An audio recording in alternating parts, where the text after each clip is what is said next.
allow you to keep going, keep developing as a player. So without that, I think it's really difficult. And then obviously, it's the second thing for me is just kind of the kind of mental strength and perseverance. So always there's going to be ups and downs from a team perspective and individual perspective, but it's obviously keeping that belief in yourself to keep going. And then, if you continue to do that over the course of time, I think you'll get closer and closer to achieving your goals.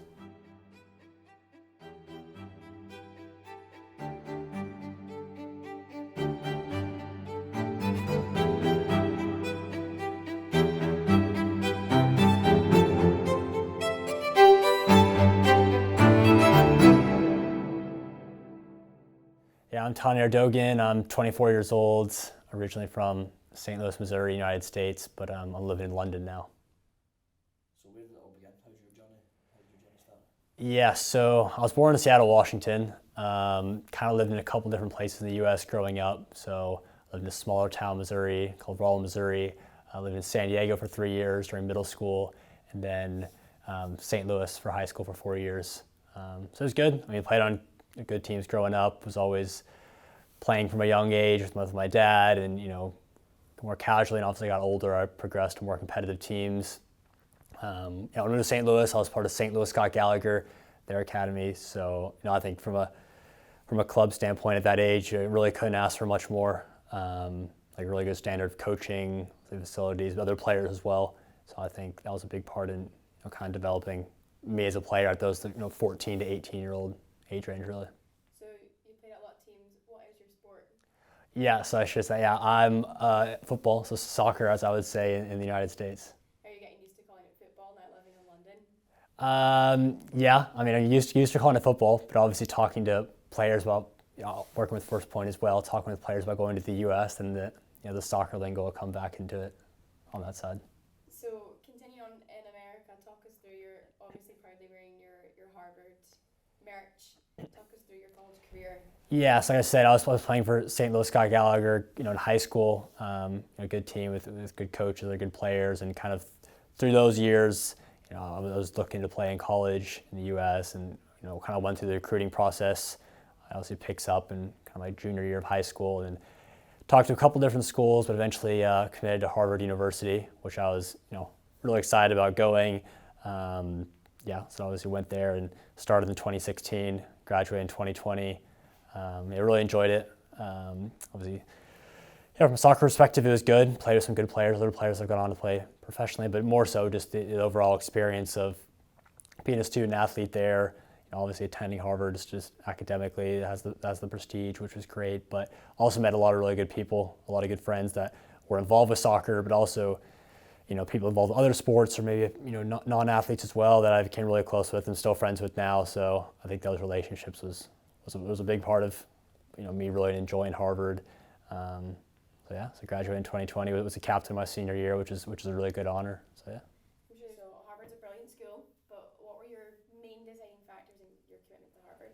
Yeah, so through that recruiting process, I was at the point where initially I kind of wanted just to go to the biggest soccer school possible. In terms of always kind of had my sights set on obviously using those years in college to propel you to professional career after. I was always good in school in terms of having good grades, ended up getting good, test scores, college entrance, standardized tests. I took the ACT, but once I kind of visited Harvard, I just kind of realized the people there were people I loved to, spend my 4 years with when I went on my visit and met everybody.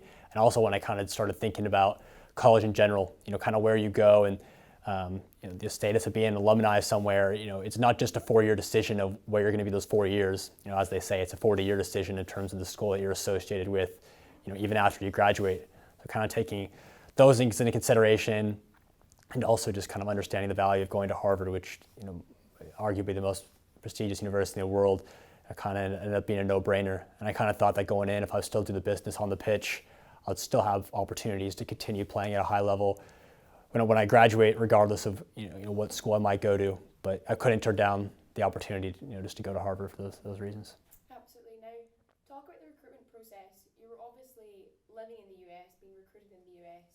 Are there differences for international students being recruited as student athletes? Yeah, definitely. So my recruiting journey was different, of course, because I was from the US. So just physically being there, I was fortunate enough to be on a good team, playing at a good level, so coaches would be often watching us at showcases. So there'd be a lot more eyes on you just throughout the year, just in terms of evaluating us in person at different showcases. So of course, it makes it a bit easier for coaches to see you, and you're a bit more visible.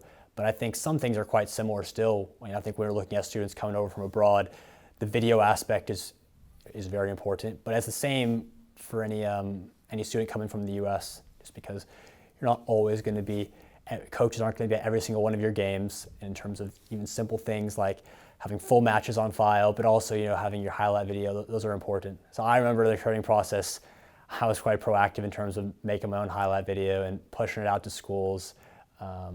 So there are a lot of similarities there. And now, what are you doing? Yeah, so off the pitch, I'm working with First Point USA in a sports consultant role. So it's really just about speaking to prospective student athletes and their families about, first of all, what the opportunity is and what college sports is all about, and also helping evaluate, potential student athletes to work with us going forward and, kind of achieving that goal of securing a scholarship to play in the U.S. So I'm really enjoying that, just kind of based on my own experience and, especially living here now in England, obviously a bit of connection here. So just to kind of allow players from this side of the world experience the opportunities that I did is enjoyable. But in terms of soccer, once I graduated Harvard, like I said, I knew I wanted to try to play professionally, so I ended up going on trial with Dundalk FC. It's a professional team in Ireland. Ended up signing there. Was in Ireland for 2 years. Had a couple loan spells as well. That's since finished, but I've just moved here and trained with a couple clubs to continue my career here. So hopefully be obviously working in the First Point along with playing as we're here as well. How are you finding life in the UK? It's good. I mean, it's interesting because when I was at Harvard, I met my girlfriend who's from England. She's from London, so it's made that adjustment of living here much smoother just because I'm not here just on my own. But I like it a lot. There's a lot of similarities, obviously being the language, but I enjoy the culture, especially the football culture here. This is so traditional, but even outside of it, I just really like it. And I wouldn't be living here if I really didn't enjoy it. Let's put it that way. And the preferred British accent, of course. Yeah, I mean, my accent definitely sticks out, but I'm used to it now, and yeah, it's good. And what would be your biggest takeaway, your career so far, whether it be in college, whether it be professionally, key moments for you? Key moments. I mean, there are obviously milestones of kind of transitioning from your youth team into university, and then from a university into the professional side. Those are obviously key milestones, and you're proud when you make those jumps. But I think in general, it's really just enjoying the game, first of all, because obviously when you go to different levels, the most important thing is kind of having that passion and general enjoyment for it, which will, really allow you to keep going, keep developing as a player. So without that, I think it's really difficult. And then obviously it's the second thing for me is just kind of the kind of mental strength and perseverance. So obviously there's going to be ups and downs from a team perspective and individual perspective, but it's obviously keeping that belief in yourself to keep going. And then if you continue to do that over the course of time, I think you'll get closer and closer to achieving your goals. And you're currently working with prospective student athletes. What is the biggest piece of advice you could give them? Aside from being proactive, which I think that's as a general one, it's that second thing I said, is that there's going to be ups and downs in your journey, but as long as you stay confident in yourself and you continue to do the little things every day, you'll eventually get as close to being to where you want to go. So I think it's pretty broad, but no matter what stage you're in, whether you're still in high school here and playing at a youth level, or once you get to university, there's a lot of things that could happen, but as long as you kind of stay the course, I think you'll put yourself in the best position going forward.